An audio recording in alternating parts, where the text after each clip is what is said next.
There are days that change everything. Days you carry with you like an invisible scar, one that aches every time it rains, or whenever someone mentions the word pride. For me, that day was a Friday in May, my son's graduation day. My name is Isabella Miller. I'm 55 years old, and this is the story I kept silent for months until I understood that silence has its own price. I got up early that morning. I made coffee with cinnamon the way I always did when I wanted the house to smell like a celebration. I put on the navy blue dress I'd bought 3 months earlier with long sleeves and a silver brooch my mother gave me when I graduated college. I wanted to look good. I wanted my son to be proud. But I didn't know that pride wasn't meant for me. When we arrived at the university auditorium, it was packed with excited families. Gold balloons, black gowns, nervous laughter. I looked for Ryan in the crowd. My son. My only son. I saw him near the back adjusting his cap. I walked over with a smile that hurt my chest because something in his eyes already warned me that things weren't right. "Honey, we're here." Ryan looked at me, and in that instant his eyes hardened. "Mom, I need to talk to you." My heart stopped. "What's wrong, sweetie?" He took a deep breath. He glanced back where his wife Valerie was standing with her mother, Mrs. Beatrice, an elegant, perfumed woman always wearing a pearl necklace and a polite smile. Mom, Valerie, and I decided. He hesitated. "Her mom is going to walk on stage with me." I didn't understand. "What?" "Yeah, Mom, it's just, she paid for part of the tuition last semester. And Valerie thinks it would be fair if—" He didn't finish the sentence, but I understood everything. "And me, Ryan," he looked down. "Mom, you embarrass me." Those words hit like stones. "What did you say?" "It's just, look at how you're dressed. Beatrice looks more elegant, more presentable. And you look like you're from another time. I don't want my classmates to think—" He stopped talking because I was no longer listening. I just stood there, the silver brooch shining under the auditorium lights, feeling how everything I had built with my own hands, with my sleepless nights, with my double shifts, was crumbling in a single sentence. Ryan left. Valerie took his arm. Mrs. Beatrice shot me a look that needed no words, and I was left alone watching my son walk toward the stage on another woman's arm, and everyone applauded. Before everything broke, there were good days, days that seem like another life now. Ryan was born in September, a rainy day when the city streets smelled like wet earth and hope. I was 23. I was young but not stupid. I knew being a single mother in this country wasn't going to be easy. His father left before he was born.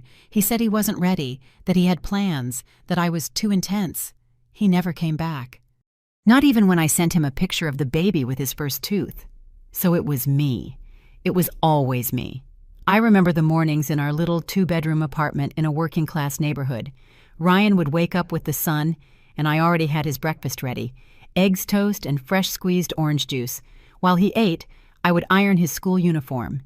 That navy blue uniform I washed every single night so it always looked pristine. "Mommy, when I grow up, I'm going to buy you a big house," he'd say with his mouth full. "I don't need a big house, sweetie. As long as I have you, I have enough." And it was true. I worked every job I could. I was a secretary, a salesperson, a tutor. Sometimes I'd come home so tired I'd fall asleep with my shoes still on, but every penny I earned went straight to his education. I wanted Ryan to have what I never had, opportunities. I enrolled him in a private school, not the most expensive one, but a good one. Ryan was smart. He got good grades. The teachers always told me, "Mrs. Miller, your son has a bright future," and I believed them.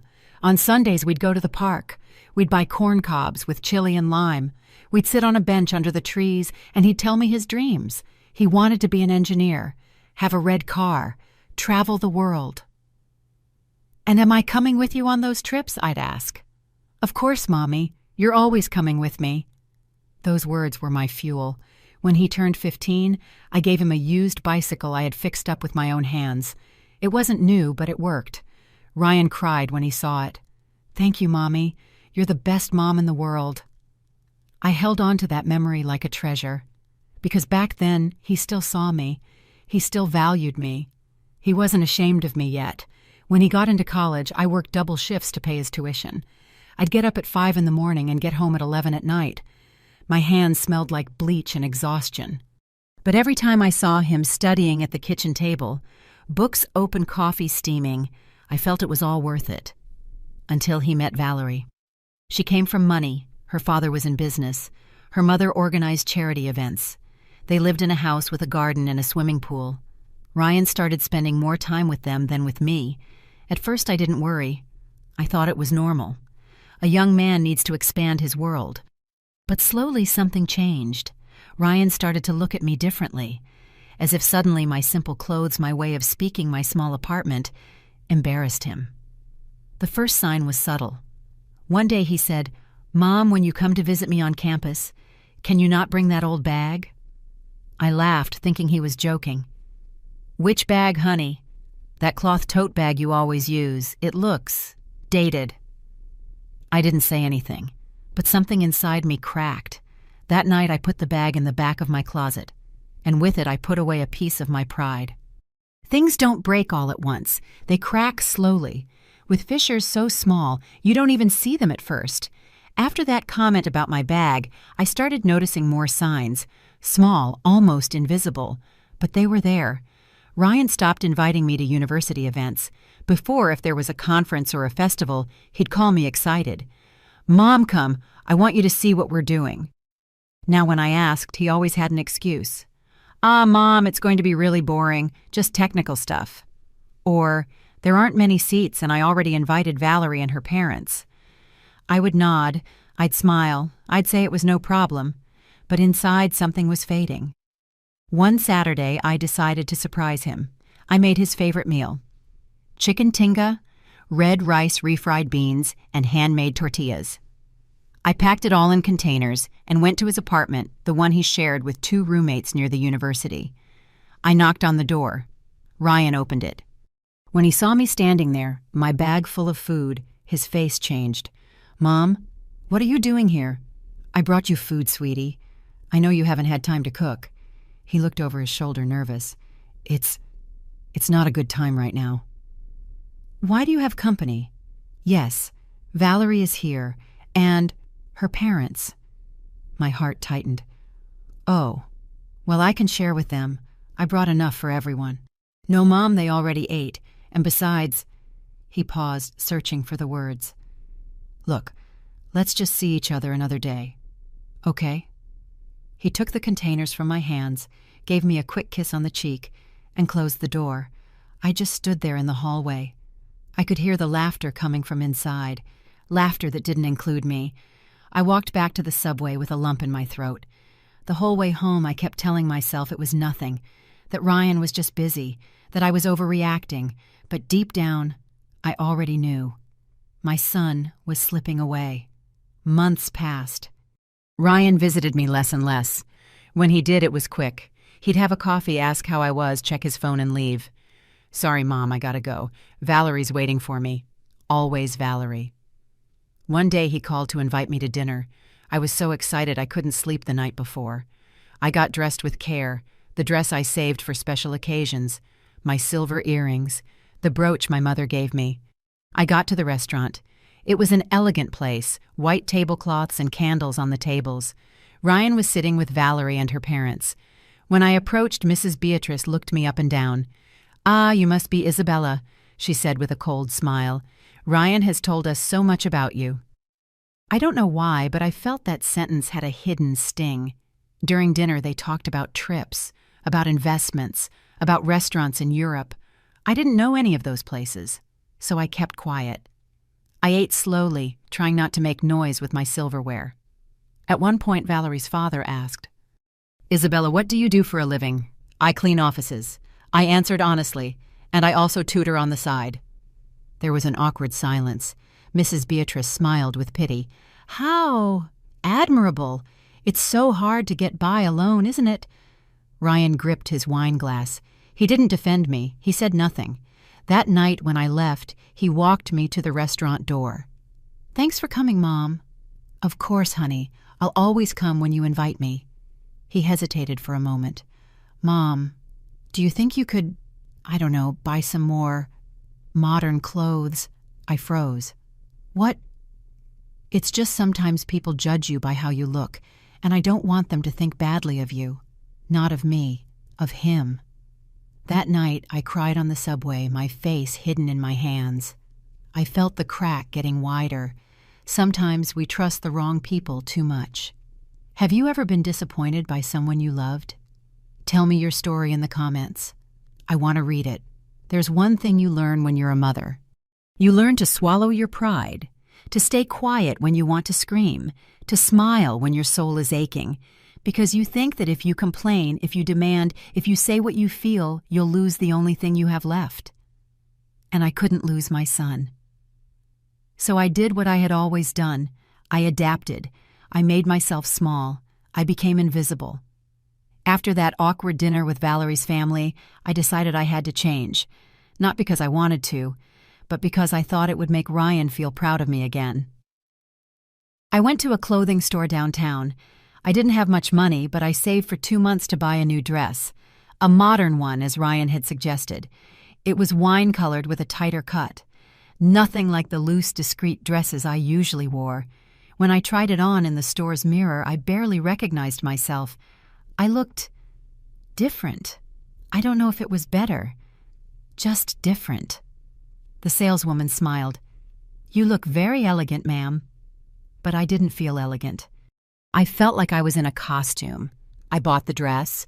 I also bought high heels that hurt my feet, and a purse that wasn't cloth but a shiny synthetic leather that made a noise when I moved. I thought, this is it. Now Ryan won't be ashamed. The next time we saw each other was at his graduation. Well, not exactly his graduation. That was still 3 months away. It was a pre-graduation event, an award ceremony. Ryan invited me. He gave me the date 2 weeks in advance. I was so excited I marked the day on my calendar with a red heart. That day I got ready early. I put on the new dress, the new shoes, the new purse. I put on a little makeup, which I almost never did. I even bought lipstick at the drugstore. I got to the university auditorium half an hour early. I wanted to get a good seat to see Ryan receive his award. But when I walked in, I looked for my son. And I saw him. He was sitting in the front row, with Valerie, with Mrs. Beatrice, and with Mr. Arthur Valerie's father. I walked over. I smiled. "Hi, honey." Ryan looked up. He looked at me. And in his eyes I saw something that hurt more than any word. Disappointment. "Mom, I thought you were coming later." "Why, you told me it was at 6. "Yeah, but—" He looked at Valerie, uncomfortable. "It's just... these seats are for the graduate's immediate family, and there's no more space." "What do you mean, no space? I'm your mother." Mrs. Beatrice chimed in with that soft but sharp voice she always used.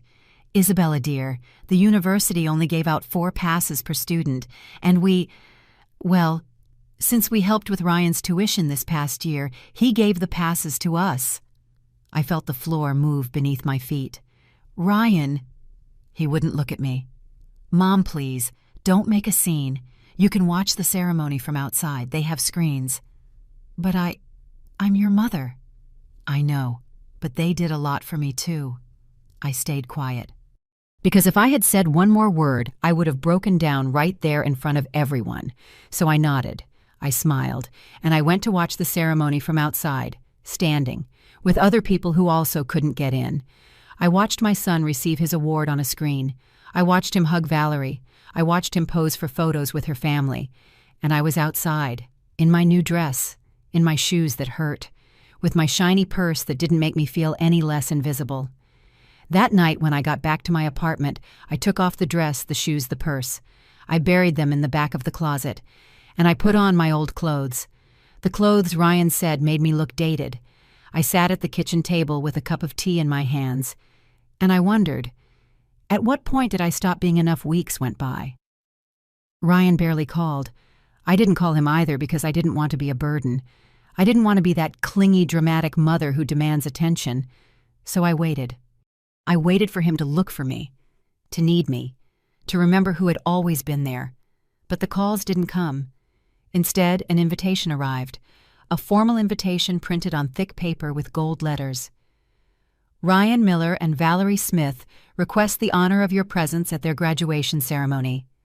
I cried when I saw it. Not from sadness, from relief. I thought, he still wants me there. I still count. I didn't know that ceremony was going to change everything. As I tell this story, I wonder where you're listening from. Write the name of your city in the comments. I need to know I'm not alone in this. Secrets have weight, and when someone is hiding something from you, even if you can't see it, you can feel it. You feel it in the air, in the words they don't say, in the looks they avoid. I felt it, but I didn't want to see it. After I got the graduation invitation, I decided that day was going to be different. It was going to be perfect. Finally, Ryan would see me in the front row, clapping proud of him, and he would remember everything we had been through together. I saved every dollar I could for 2 months. I worked extra hours cleaning offices. I took on more tutoring students. My hands were red and cracked, but I didn't care. I wanted to buy my son a special gift. I went to a jewelry store downtown. I had seen a steel watch, elegant but not flashy, with gold hands. The kind of watch a newly graduated engineer would wear to his first job. It cost $320. It was almost everything I had saved. But I bought it. I had it engraved on the back. To Ryan with all my pride, Mom. When I went to pick it up, I held it in my hands like a treasure. I imagined his face when he saw it. I imagined his hug. I imagined him saying, "Thanks, Mom. I knew I could always count on you." But 2 weeks before graduation, something changed. I went to visit Ryan without calling first. I know. I should have called. But I wanted to surprise him. I wanted to bring him tamales I'd bought at the market, the ones he loved since he was a kid. I knocked on his apartment door. I heard voices inside, laughter, low music. Ryan opened it. When he saw me, his face tensed up. "Mom, what are you doing here?" "I brought you tamales, sweetie. Can I come in?" He hesitated. He looked back. "It's just, I'm busy right now. Just for a minute, honey. I want to say hi." He sighed. He opened the door just enough for me to squeeze in. Inside were Valerie, Mrs. Beatrice, and 2 other people I didn't know. They were looking at papers spread all over the table. Lists, numbers, names. "Hello?" I said timidly. Mrs. Beatrice looked up. "Oh, Isabella, what a surprise." It did not sound like a pleasant surprise. Valerie quickly gathered some of the papers from the table, as if she didn't want me to see them. "We were just organizing the graduation details," she said with a forced smile. "Oh, that's nice," I replied. "Do you need any help?" An uncomfortable silence. "No, Mom," Ryan said. "It's all under control." "Well, if you need anything, I can—" "Mom, really, it's all set. Thanks." I just stood there, feeling the air get heavier. I left the tamales on the kitchen counter. "I left them there in case you want to eat later." "Thanks, Mom. I'll call you later. Okay?" He walked me to the door, gave me a quick kiss on the cheek, and closed it. But just before the door shut completely, I heard Mrs. Beatrice's voice. "Have you told her yet?" And Ryan's voice low and nervous. "Not yet. I'm going to do it on graduation day." I didn't hear any more, but those words stuck in me like splinters. "Tell me what?" For the next few days, that question kept me awake. I tried calling Ryan several times. He didn't answer. I sent him messages. The replies were short, cold. "I'm busy, Mom. I'll see you Friday at graduation." Everything is fine, but I knew everything was not fine. One afternoon, I was cleaning an office when I found a society magazine someone had left in the waiting room. I opened it distractedly, just to pass the time while I waited for the floor to dry. And then I saw it. A photograph. Full color. In the social events section. It was Valerie. She was at a gala dinner wearing a long, sparkling dress. And next to her in a black suit and tie was Ryan, my son. The caption read, "Ryan Miller, soon to graduate with honors in engineering, accompanied by his fiancée Valerie Smith and the Smith-Ortega family at the annual charity dinner for the Hands That Build Foundation. Mrs. Beatrice Smith, president of the foundation, highlighted the social commitment of the new generation. I read the text 3 times. Soon to graduate with honors. Honors. Ryan had never told me he was graduating with honors. He had never told me about that dinner. He had never invited me. But that's not what hurt the most. It was the sentence at the end. The Smith-Ortega family has been a fundamental pillar in the young Mr. Miller's academic formation, covering a significant part of his education in recent years. I felt like I'd been punched in the stomach. I kept the magazine. I finished my shift in silence. I got to my apartment. I sat at the kitchen table, that magazine open in front of me, staring at the picture of my son. My son, whom I had raised alone, whom I had fed, clothed, and educated with the sweat of my brow. And now in a magazine in print for the whole world to read, it said that another family had been his pillar. Not me. Them. I didn't sleep that night. I stayed awake replaying everything. The signs, the silences, the uncomfortable looks, the words I'd overheard. Have you told her yet? Not yet. I'm going to do it on graduation day. What was it he hadn't told me? Graduation day arrived faster than I expected. I got up early. I showered. I put on the navy blue dress, the one I'd bought 3 months before. I put on my mother's silver brooch. I did my hair carefully. And I put the watch in my purse, the watch I had engraved with so much love. When I got to the university auditorium, the place was full of excited families. I looked for Ryan in the crowd. I saw him at the back adjusting his cap, nervous. I approached with a smile. "Honey, we're here." Ryan looked at me, and in that instant, I knew something terrible was about to happen. "Mom, I need to talk to you." My heart stopped. "What's wrong, sweetie?" He took a deep breath. He looked back where Valerie and Mrs. Beatrice were. "Mom, Valerie and I decided her mom is going to walk on stage with me." The words fell like stones. "What?" "Yeah, Mom, it's just..."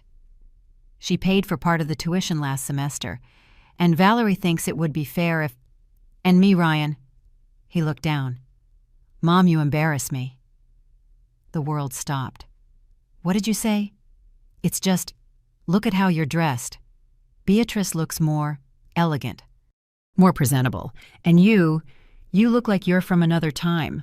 I don't want my classmates to think..." He didn't finish the sentence, because I was no longer listening. I just stood there, the silver brooch shining under the auditorium lights, feeling how everything I had built was falling apart. Ryan left. Valerie took his arm. Mrs. Beatrice shot me a triumphant look. And I was left alone watching my son walk toward the stage on another woman's arm. And everyone applauded. There are moments in life when time stops, when everything goes silent, even if hundreds of people are talking around you. That was one of those moments.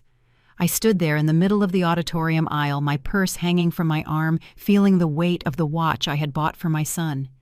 The watch engraved with words that no longer made sense. To Ryan, with all my pride. Mom. Pride in what? In a son who was ashamed of me. I watched Ryan walk toward the graduates section on the arm of Mrs. Beatrice. She was wearing a pearl-colored suit, real pearls, high heels. She walked with her head held high like she owned the place. And Ryan? Ryan looked at her with something I hadn't seen in his eyes when he looked at me in a long, long time. Admiration. Valerie walked behind them, smiling, taking pictures with her phone. Pictures that would surely end up on social media with captions like, "So proud of my husband and his great achievement. Thank you, Mom, for being part of this dream." But I wasn't in those pictures. I wasn't part of that dream. An older woman sitting near where I stood, frozen, touched my arm. "Are you all right, ma'am?" I blinked. I didn't know if I was all right. I didn't know if I could move. Yes, thank you." "Are you family for one of the graduates?" I swallowed. I'm Ryan Miller's mother." The woman smiled. "Oh, how exciting. You must be so proud." I didn't answer, because I didn't know if I was. I sat in one of the chairs at the very back. Far from the stage, far from the front row where I was supposed to be. The ceremony began. There were speeches, nice words about effort, dedication, the future. The head of the department spoke about the generation's achievements. He mentioned names. He mentioned projects. And then he said something that made my heart stop. This year, we are proud to have 3 students graduating with honors. Young people who not only excelled academically, but also showed social commitment and leadership. One of them is Ryan Miller. People clapped. I clapped too. But my hands were shaking. Honors. Ryan had never told me. The director continued. Ryan not only maintained an outstanding average throughout his studies, but he also participated in social impact projects, collaborating with the Hands That Build Foundation, led by the distinguished Mrs. Beatrice Smith, who joins us today. Thanks to her support, Ryan was able to complete his education and graduates today as one of the best in his class. More applause. I looked ahead. Mrs. Beatrice stood up from her seat, smiled and waved, as if she was the one who had done all the work, as if she were the mother. And Ryan looked at her, and he smiled at her. I felt something break inside me, something that could never be fixed, because in that moment I understood the whole truth. It wasn't just that Ryan was ashamed of me. It was that he had built a new story, a story where I didn't exist, a story where Mrs. Beatrice took my place, where my sacrifice, my sleepless nights, my cracked hands, none of it mattered, because I wasn't elegant, because I didn't have money, because I couldn't give him the status he wanted. And then in the middle of all that pain, I remembered something. A conversation I'd had with Ryan when he was 12. We had gone to a park. We sat on a bench. He was eating a vanilla ice cream cone. I watched him, just happy I could afford that ice cream with the money I'd earned cleaning houses. Mommy, he'd said, when I grow up, I'm going to be really important. I'm going to have a lot of money, and I'm going to buy you a big house with a garden. I don't need a big house, sweetie, I answered. As long as I have you, I have enough. But I want people to see you and say, that lady has a successful son. I already have a successful son. You. He smiled. He hugged me. I love you, Mommy. I love you too, sweetie. Always. When did those words stop being true? The ceremony continued. They called the graduates in alphabetical order. I watched them one by one walk on stage, get their diploma pose for the photo.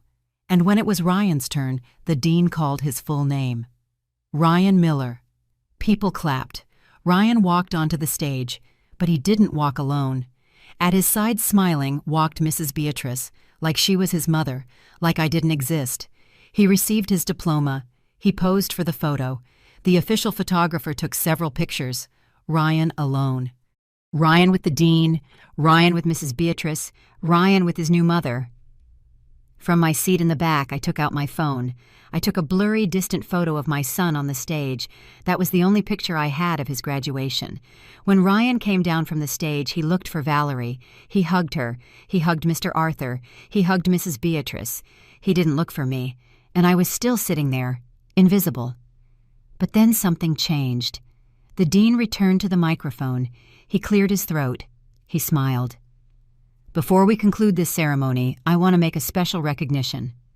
Every year, this university presents the Pillar of Education Award to a person who, through their effort, dedication, and sacrifice, has contributed significantly to the formation of our students.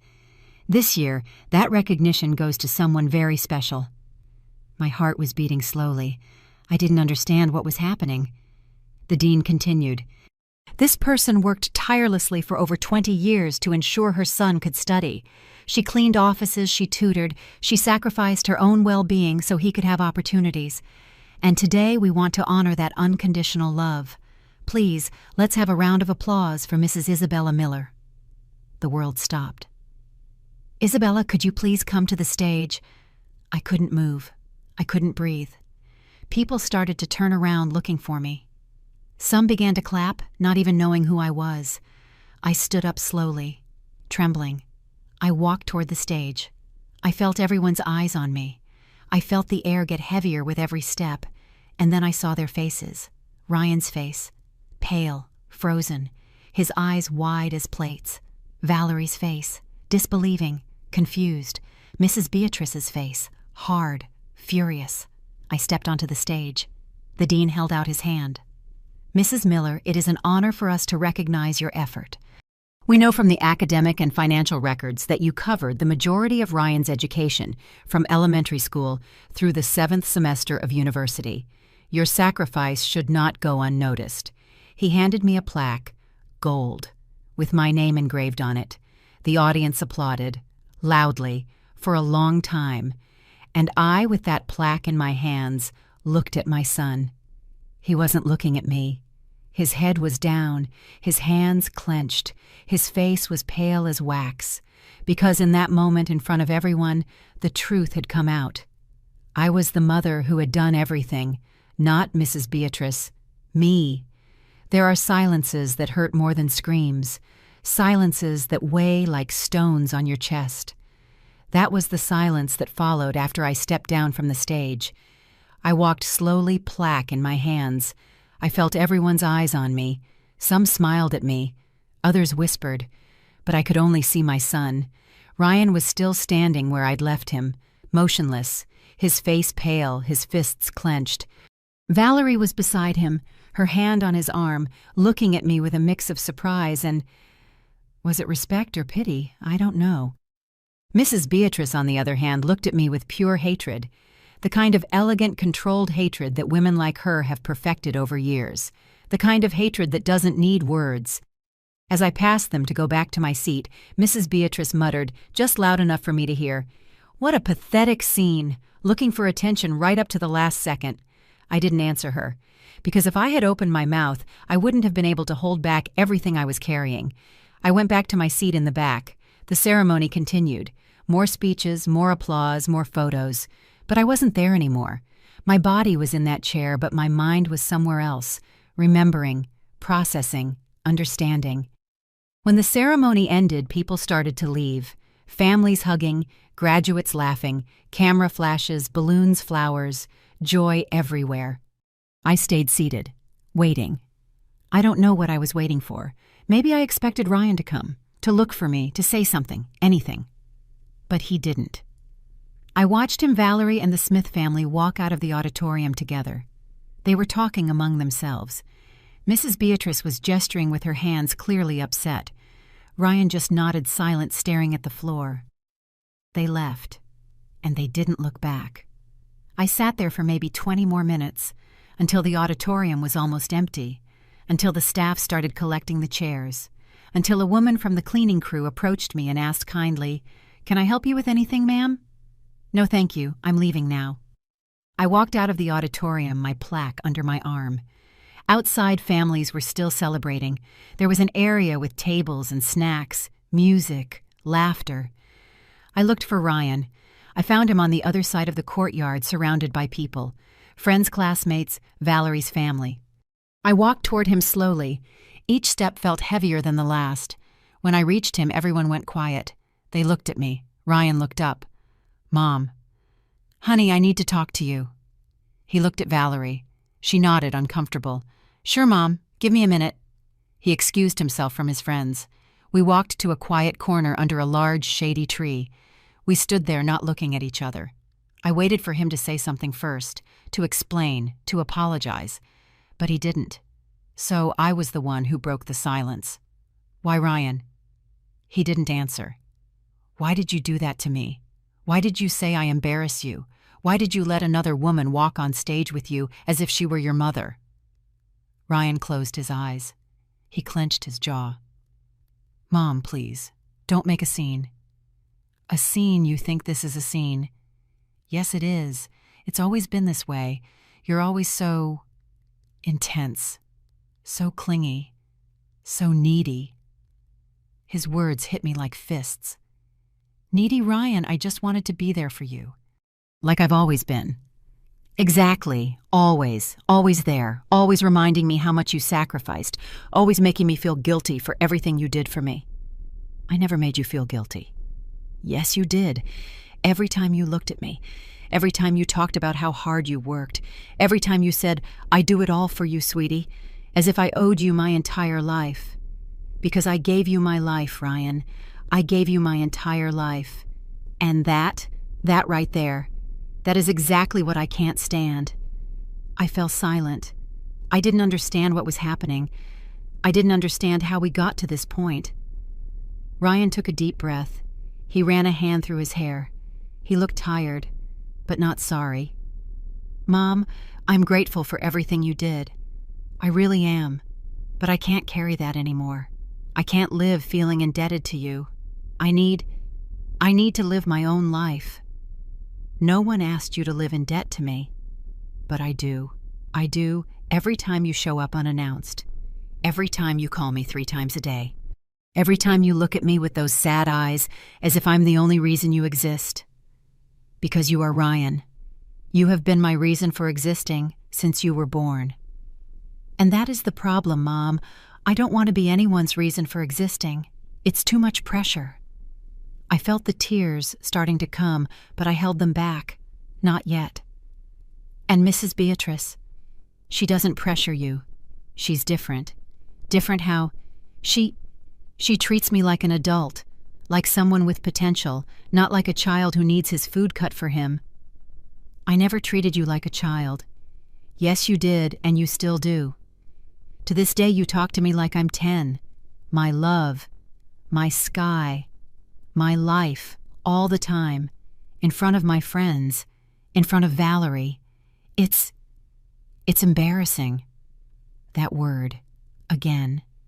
"You know what's embarrassing, Ryan?" My voice started to break. "That I worked for 20 years, day and night, so you could study. That I broke my back, cleaning offices to pay your tuition. That I skipped meals so you could have school supplies, and now on your graduation day you tell me I embarrass you." "Mom, no, let me finish. You know what else is embarrassing? That you let another woman, a woman who paid for 1 semester, just one, take my place. That you allowed the world to believe that she was your pillar. When I was the one who was there from day one. She helped me when you couldn't anymore, Mom. When I couldn't. What are you talking about? You didn't have the money for the last year. You know you didn't. I needed to pay the tuition and you had no way. Valerie's family offered to help and I accepted. What did you want me to do? I wanted you to ask me for help first. I wanted you to trust me. I always found a way, Ryan. Always. But I didn't want you to keep sacrificing for me. It was enough. That wasn't your decision to make. Yes, it was. Because it's my life and I decided to accept their help. And yes, maybe I owe them something now, but I'd rather owe them than keep feeling guilty with you." I was silent. I had no words, because everything I had believed, everything I had built, everything my life had meant, had just fallen apart. Ryan looked at his watch. "Mom, I have to go. We're going to dinner with Valerie's family. We have reservations." "And me?" He hesitated. "Mom, You're not invited." Those words were the final blow. "I understand. Don't be angry, please. It's a family dinner. Their family. I'm your family too, Ryan." "I know, but not today, Mom. Today. I need to be with them." He stepped closer. He gave me a kiss on the cheek. Quick, cold.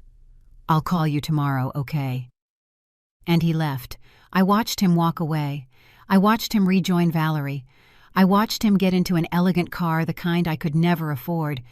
I watched him leave, and I stayed there, alone, under that tree, with my gold plaque under my arm. And a watch in my purse that I never gave him. I took out the watch. I looked at it. I read the engraving.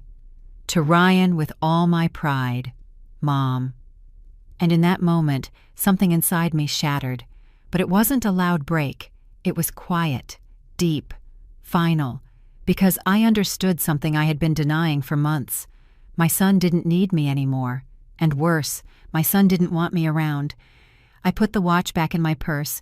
I wiped my tears with the back of my hand. And I walked toward the campus exit. Alone, as always. But this time something was different. This time I wasn't going to beg for love. I still wonder if I did the right thing by staying quiet that day. What about you? What would you have done in my place? Let me know in the comments. I need to know I'm not crazy for feeling what I feel. there are nights when you can't sleep, not because you're sad, but because something inside you is waking up, something that has been asleep for a very long time. That night was one of those nights. I got back to my apartment after 9. The place was dark, silent, cold, as always. But this time the silence didn't scare me. It didn't make me feel alone. It made me feel free. I left the plaque on the kitchen table. I took the watch out of my purse. I placed it next to the plaque, and I stared at them for a long time. 2 objects, 2 symbols. One represented what I had given, the other what was never received. I sat in the kitchen chair, the same chair where I had drunk thousands of cups of tea, the same chair where I had cried in silence so many times, the same chair where I had planned every sacrifice, every surrender, every effort. And then something changed. It wasn't a clear thought. It wasn't a dramatic revelation. It was more like a calm, a clarity that arrived slowly, like the dawn. I understood something I should have understood years ago. I had confused love with total self-sacrifice. I had confused being a mother with disappearing. I had believed that loving my son meant I couldn't exist outside of him, and that had been my mistake, not Ryan's, mine. Because I had taught him without meaning to that my life had no value beyond him, that I wasn't a whole person, I was just a mother. And when he grew up, when he didn't need me anymore, he didn't know what to do with me, because I didn't know what to do with myself either. I got up, I went to my room, I opened the closet, and I pulled out a box I had stored in the back under old sheets and clothes I no longer wore. It was a cardboard box worn out, the corners bent. Inside were things I hadn't seen in years: letters, photographs, diplomas, my university diploma, the one I earned when I was 22 before Ryan was born, a degree in education. I had been a teacher, a good teacher. I loved teaching.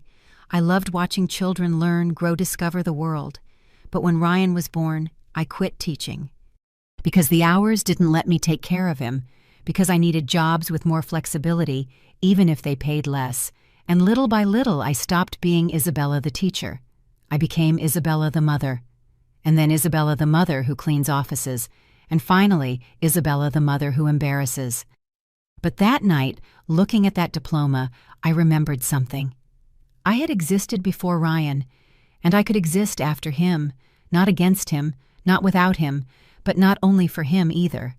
I stayed awake all night, not crying, not thinking about the graduation, thinking about me. When had I stopped thinking about me? When had I stopped having my own dreams? When had I decided that my life only had value if my son valued me? At dawn, I made a decision. I was not going to call Ryan. I was not going to beg him to love me. I was not going to demand explanations. I was not going to fight for a place in his life that he clearly no longer wanted to give me. But I wasn't going to disappear either. I was going to do something I hadn't done in 20 years. I was going to live for me. The next few days were strange. Ryan didn't call. I didn't call him. It was the first time in years we had gone so many days without talking. Before, that would have destroyed me. I would have spent my nights wide awake, wondering if he was okay, if he missed me, if he needed anything. But now something had changed. I needed something too. And that something was to find myself. One morning, I opened my computer. I searched online for courses, workshops, opportunities for teachers who wanted to return to the classroom. I found a pedagogical update program. It was free, offered by the Department of Education. It lasted 3 months. And at the end, they helped you find a job in a public school. I signed up. When I submitted the form, I felt something I hadn't felt in a long time. Excitement. Not for Ryan, not for anyone else. For me. I also did something else. Something that was harder. I took the watch out of its box, the watch I'd bought with so much love. The watch engraved with a message Ryan would never read. And I took it back to the jewelry store. The man who had helped me the first time recognized me. "Mrs. Miller, what happened? Is something wrong with the watch?" "No, the watch is perfect, but I'd like to sell it back." He looked at me with sadness. "Did something happen?" I smiled, a sad smile, but a real one. "Let's just say things changed." He didn't ask any more questions. He gave me half of what I had paid, $160. It wasn't much, but it was something. With that money, I did something I had never done in my life. I bought myself new clothes. Not clothes to impress anyone. Not clothes to look presentable for Valerie's family. Clothes that I liked. Comfortable clothes. Clothes that made me feel like me. I bought 2 cotton blouses, a pair of pants, and some simple, nice flat shoes. And when I looked at myself in the store mirror for the first time in a long time, I didn't see an embarrassed mother.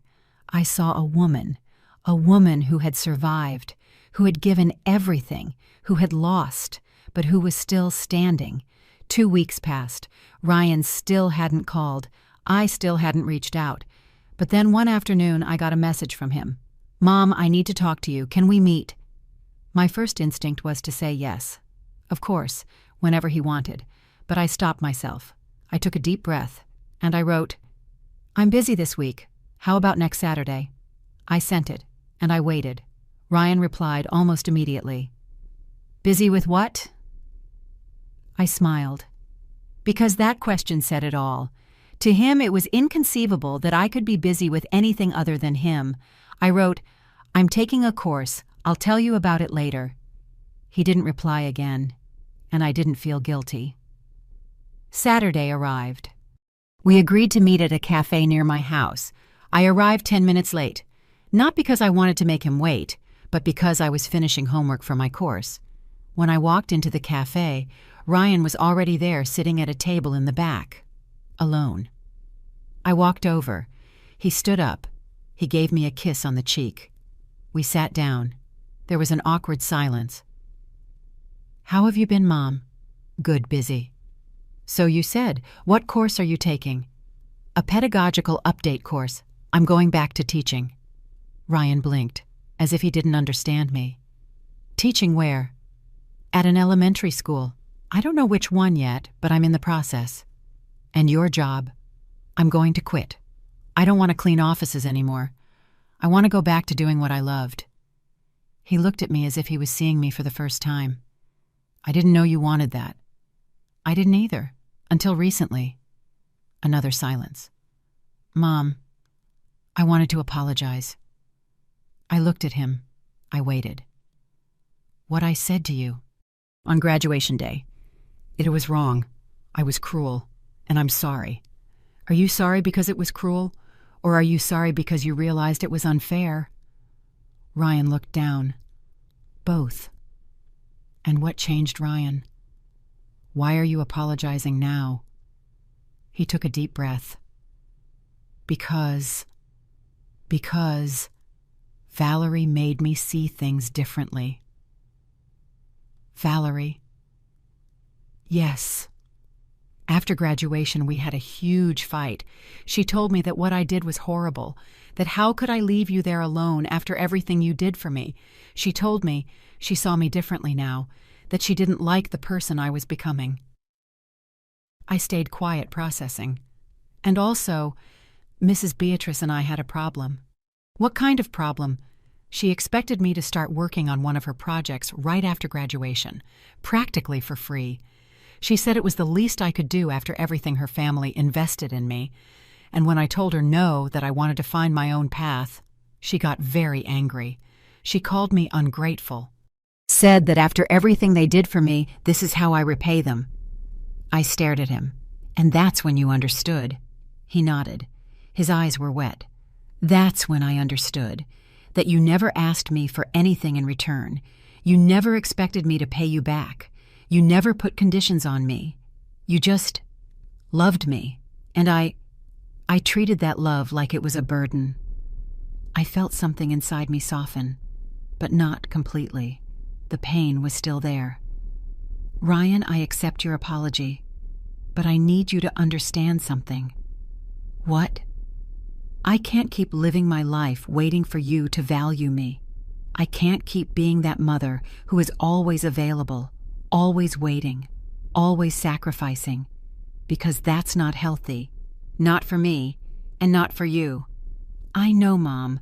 I love you. I will always love you.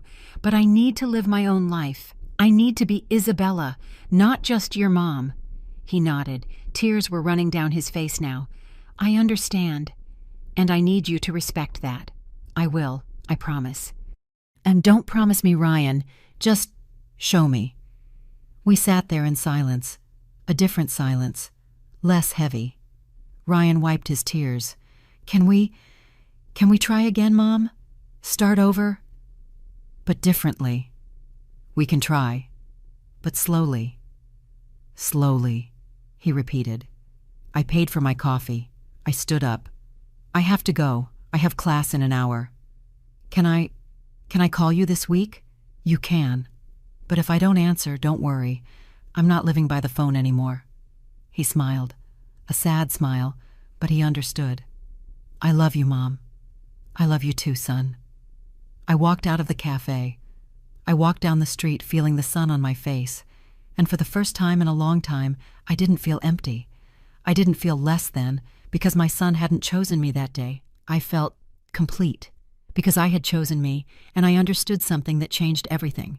Justice doesn't always come as revenge. Sometimes it comes as freedom, as letting go, as living, as understanding that true love doesn't require you to destroy yourself to prove it.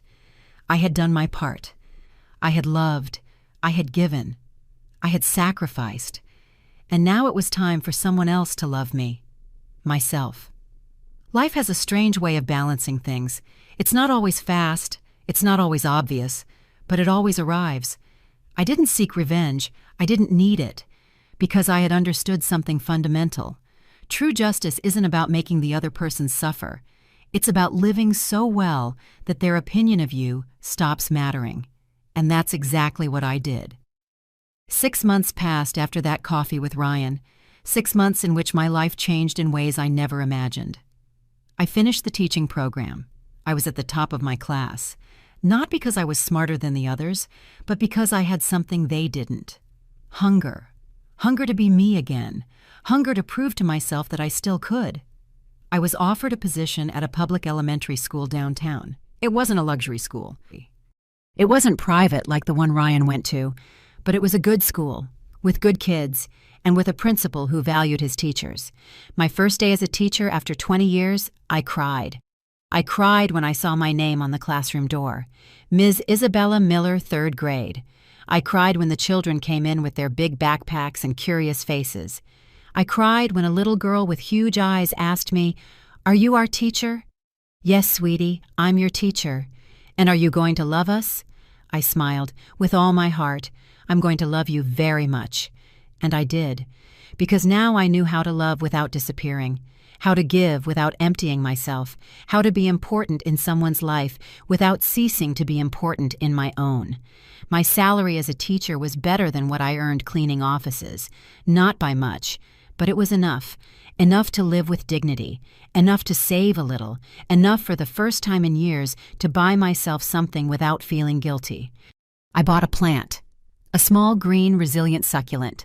I put it in my living room window, and every morning when I watered it, it reminded me of myself. I can also bloom, even after the drought. Ryan and I kept in touch, but it wasn't like before. He didn't call 3 times a day. He didn't expect me to drop everything for him, and I no longer expected to be the center of his life. We saw each other once a month, sometimes at a cafe, sometimes at a park. We talked, like 2 people getting to know each other again, like 2 people learning to love each other without getting hurt. He told me about his job. He had found a position at an engineering firm, not thanks to Mrs. Beatrice, thanks to his own effort. "I'm doing well, Mom," he told me one day. "I'm not making a lot yet, but I like what I do." "I'm happy for you, son. And Valerie and I are good. Better than before." "Why better?" He smiled, a little embarrassed. "Because she made me see a lot of things. She made me realize I was acting like a spoiled brat, like someone who only thought about himself. Valerie is a good woman. She is, and she told me something that really stuck with me." "What did she say?" "She said, if you treat your mother like that, how are you going to treat me when things get tough?" I stayed quiet, because those words were wiser than I expected from a 25-year-old. "She's right," I said finally. "I know, and that's why That's why I'm trying to be better, not just with you, with myself." I looked at him, and I saw something different in his eyes, something I hadn't seen in a long time. Humility. "I'm proud of you, Ryan, not for your degree, not for your job, for this, for trying to be better." He smiled, and for the first time in months that smile was genuine. But while my relationship with Ryan was slowly healing, something else was happening, something I didn't look for, something that just happened. Mrs. Beatrice was paying the price for her arrogance. I found out from Ryan. One afternoon during one of our talks, he told me with a mix of discomfort and relief, "Mom, I have to tell you something about Mrs. Beatrice." "What happened?" "Well, it turns out her foundation is in trouble, serious trouble." "What kind of trouble?" "Legal, tax problems. Apparently there were irregularities in how she handled donations. I'm not sure of all the details, but there's an investigation open, and her reputation is on the floor." I stayed quiet. I didn't feel joy, but I didn't feel pity either. "And how is she?" "Well, not good. Valerie says her mom is extremely stressed. She's lost friends. A lot of the people who used to flatter her now turn their backs on her." "And how do you feel about that?" Ryan sighed. "Honestly, Mom, I feel relieved. Because now I understand that she didn't help me out of generosity. She helped me because she wanted control. She wanted me to owe her. She wanted me to be her project, her success story to show off at her events. And when you didn't do what she expected, she got angry. She felt betrayed, as if I had stolen something from her. Love isn't something you pay for, Ryan, and it's not something you charge for. I know, Mom, I know that now." Weeks passed, and stories about Mrs. Beatrice started coming from different places. A fellow teacher who knew someone who had worked with the foundation told me, "Did you hear about Mrs. Smith? The one with that famous foundation? Turns out she was using donation money to pay for her trips, her dinners, her personal expenses, all disguised as administrative costs. Now they're auditing her. It looks like she's going to have to pay back a lot of money, or face charges." I said nothing, but I thought, life always collects its debts. Another time at the supermarket, I heard two ladies talking. "Did you hear about Beatrice Smith, the one who was always running around organizing charity events? Turns out it was all just for show, all image, and now nobody wants anything to do with her." "Oh, yes. I saw her at the bank the other day. She looked finished. She wasn't wearing her pearl necklaces. She didn't have that air of superiority." That's what happens. Those who show off the most often have the least. I kept walking. I didn't stop. I didn't comment. I didn't need to. But the story didn't end there. One day, months later, Ryan called me. His voice sounded different, serious. "Mom, can I come see you?" "Of course, honey. Is something wrong?" "Yeah, something happened, but I'd rather tell you in person." He arrived at my apartment an hour later. He brought a bag of sweet bread like he used to when he was a kid visiting me. We sat at the kitchen table. I made coffee. "Tell me, son, what happened?" Ryan took a deep breath. "Mom, I saw Mrs. Beatrice. We're at the hospital. Valerie asked me to go with her to visit." "Is she sick?" "Not exactly. Well, yes, but not physically. She's unwell, emotionally. After everything that happened with the foundation, after losing her reputation, after so many of her friends turned their backs, she had a breakdown, a severe nervous breakdown. They admitted her for a few days to stabilize her." I felt something in my chest. Not joy, but not sadness. "And how is she now?" "She's back home, but, Mom, when I saw her, I didn't recognize her. She's not the same woman. She doesn't have that confidence, that arrogance. She just looked small, empty, lost." "And what did she say to you?" "She didn't say much. But when she saw me, she just started crying. She asked me to forgive her. She said she had been selfish, that she had used my gratitude to feel important, that she understands now that everything she built was false, that she never had real friends. Just people who wanted something from her, and now that she has nothing to offer, she's alone. I sat quietly, thinking, feeling. And what did you say to her? I told her I forgave her. But I also told her that we wouldn't have the relationship she expected, that I needed my own path. You did the right thing, son. Ryan looked at me. Mom, when I left the hospital, I thought about you. I thought about everything you went through. And I realized something. What? Mrs. Beatrice was always afraid of being alone. That's why she tried to buy people's affection. That's why she helped me. She wanted to feel like someone owed her, like someone wouldn't leave her. And I fell for it, because I thought her help was love. But it wasn't. It was a transaction. And what did I give you, Ryan? He looked at me, his eyes wet. Love. Real love. Unconditional. Expecting nothing in return. Those words hit me deep, but I didn't cry. I didn't need to cry anymore. Thank you for saying that, son. Thank you for never giving up on me, even when I didn't deserve it. We sat there in silence, drinking our coffee, a warm, healing silence, and I understood something that brought me peace. Justice isn't always loud. Sometimes it's quiet. Sometimes it comes in the form of truth, in the form of natural consequences, in the form of a well-deserved loneliness. Mrs. Beatrice wasn't destroyed by me. She was destroyed by her own actions, by her arrogance, by her need for control, by her inability to love without conditions. And I didn't have to do anything. I just had to live. I had to let go. I had to choose myself. And life did the rest. Ryan once called me crazy. He once told me I embarrassed him. And for a long time, those words cut me like knives. But now, years later, I saw that same emptiness in Mrs. Beatrice's eyes, that same loneliness she feared so much as she sat alone in that hospital, surrounded by luxury but with no real love. And here I was, in my small apartment, with my teaching job, with my plants, with my peace. And I wasn't alone, because I finally had me. Life always collects its debts, and it pays its debts too. I received what I sowed, true love, even if it took time to come back. And she received what she sowed, emptiness, because she never learned to give without expecting. I didn't feel joy at her fall, but I did feel peace. The peace of knowing I had done things right, that I had loved completely, that I had given unconditionally, and that in the end was worth it.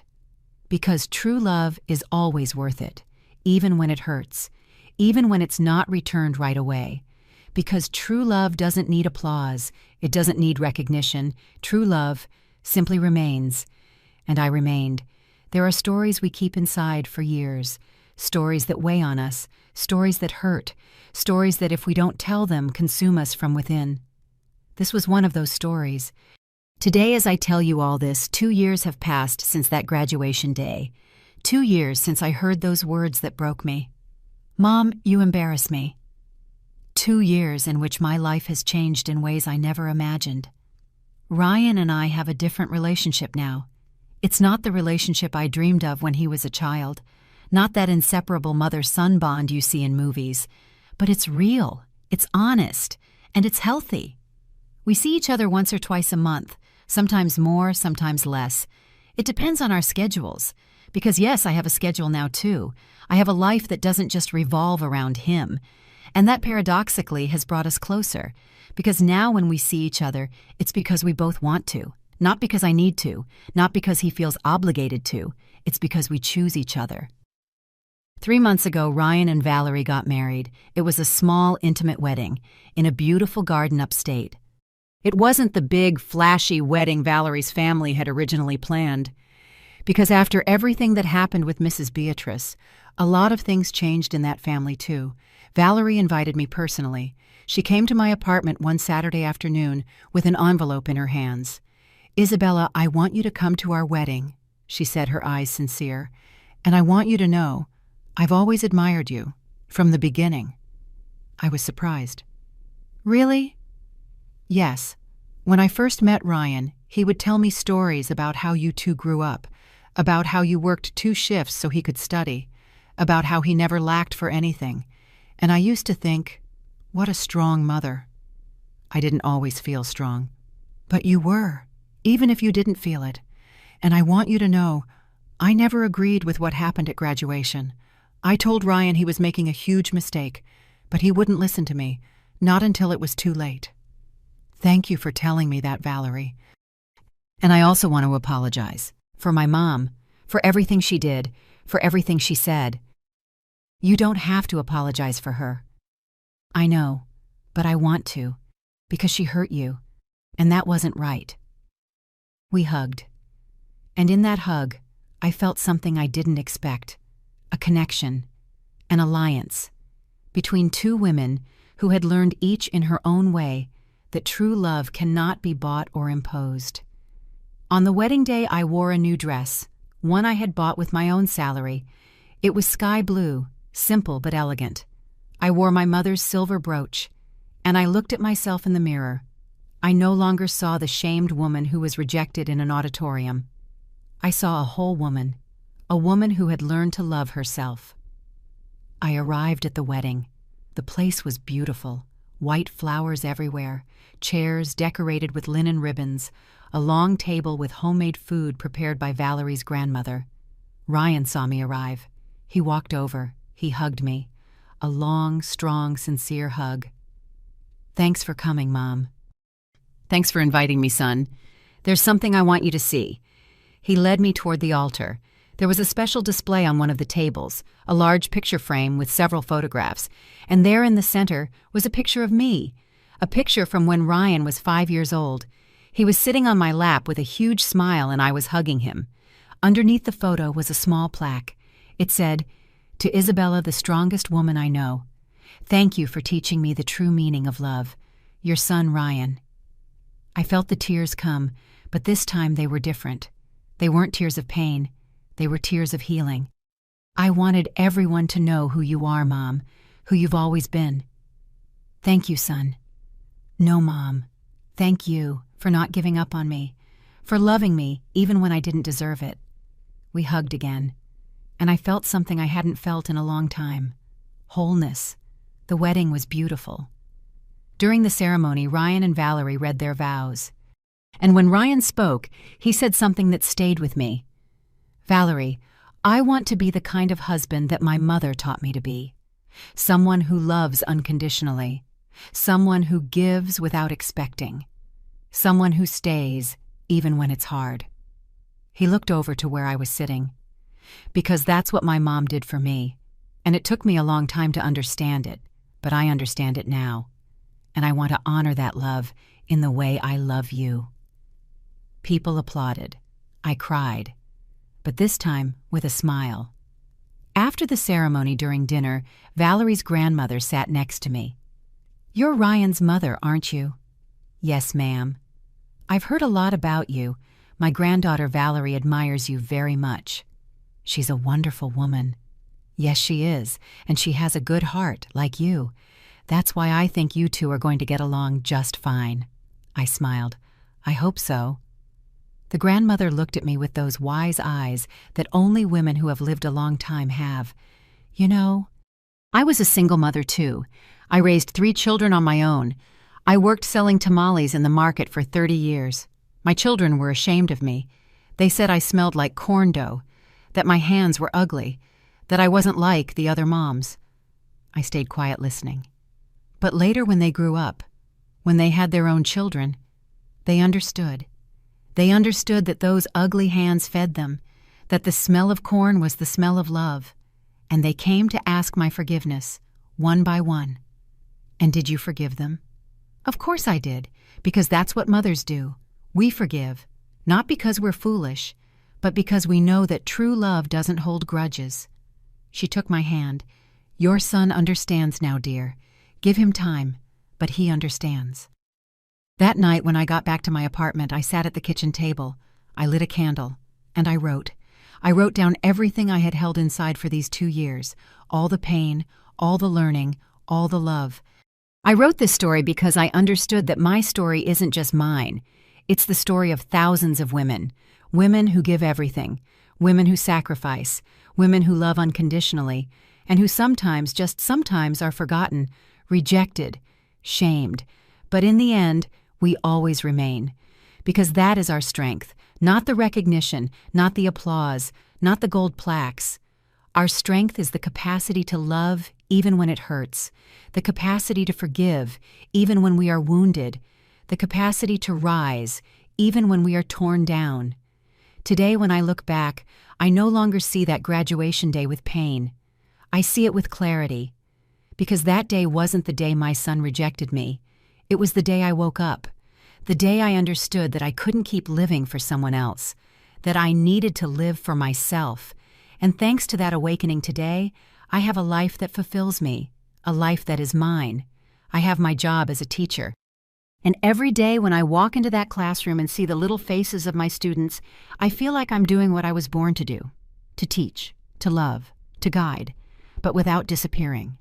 I have my plants, my small but cozy apartment, my friends, the other teachers who have become my chosen family. I have my peace, and yes, I also have my son. But in a different way, a healthier way, a way where we can both exist as whole people. Not as two halves desperately needing each other to survive, but as two human beings who choose each other, respect each other, and love each other. Mrs. Beatrice eventually recovered from her breakdown, but her life changed forever. She lost her foundation. She lost her reputation. She lost many of the people she thought were her friends. But according to what Valerie told me, she also gained something: humility. She learned the hard way that love cannot be bought, that respect cannot be imposed, that true wealth isn't in bank accounts or social events, it's in the people who stay, even when you have nothing left to offer. I hold no grudge against her, because I understood that she was also just a scared woman, a woman who confused control with love, a woman who never learned to give without expecting something in return, and that in the end was her prison.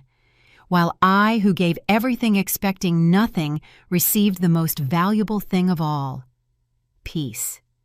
If you ask me if I would do it all over again, if knowing how it would end, I would sacrifice so much for my son again, the answer is yes. But with one difference: this time I wouldn't forget to love myself too. This time I wouldn't confuse self-sacrifice with self-destruction. This time I would understand from the beginning that being a good mother doesn't mean I stop being me. Because in the end, the best gift you can give your children isn't your entire life.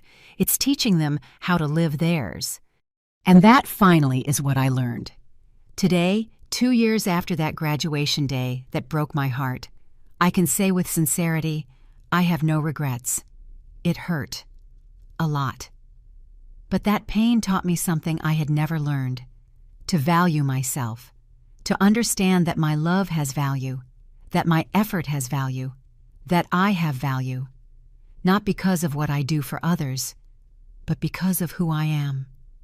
Isabella Miller, teacher, mother, woman, complete. And if my story helps just one woman to open her eyes, to understand that she can love without disappearing, to realize that her worth does not depend on the recognition of others, then everything, absolutely everything, will have been worth it. Because that's what we wise women do. We turn our pain into lessons, our wounds into wisdom, our tears into strength, and we move forward, not out of pride, but out of love, self-love, which is in the end the only love no one can ever take away from you. Thank you for listening to the end. Thank you for walking this path with me. Thank you for letting me share my story with you. If this story touched your heart, if you saw yourself reflected at any point, if you understood that you are not alone in this, then my purpose is fulfilled. Because I didn't share this story for you to feel sorry for me. I shared it so you would understand something fundamental. Never ever let anyone make you believe your love isn't valuable. Never let anyone take away your dignity. And never ever forget to love yourself first. Because if you don't, no one else will. Subscribe to Elderly Stories and activate the notification bell to hear more stories of women who transformed their pain into wisdom. Every day, a new woman, a new life lesson. Share this story with someone you love. Sometimes a story like this can change someone's whole day. God bless you, and until next time, with love, Isabella.